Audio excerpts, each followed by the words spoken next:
লাশ নিয়ে সব কিছু কাম শেষ করে আমি দেখছি। মৃত নারী দোষিত হয় তাহলে প্রশাসনের দায়িত্বে যারা রয়েছে তারা কি দায়িত্ব পালন করছে? আমাকে তোমরা ক্ষমা করে দিও। আমার মৃত্যুর জন্য নিজের দুর্ভাগ্য দায়ী। আমার কবরের চারপাশে সুন্দর করে বেড়া দিও, যেন কুকুরও ঢুকতে না পারে। আত্মহত্যার আগে চিঠিতে এই কথাগুলোই লিখে গিয়েছিলেন এক তরুণী। কিন্তু কে জানতো মৃত্যুর পরও যে নিরাপদ নয় নারীর দেহ, কবরে যাওয়ার আগেই লাঞ্ছিত হতে হলো তার মরদেহকে।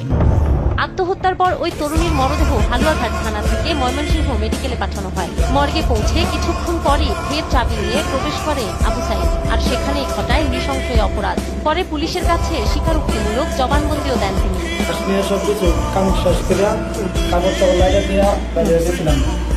পরে হঠাৎ করে আমার ফিরোজল গড়িতে আর সিটি ফিরোজল গড়ি আনতে যায়।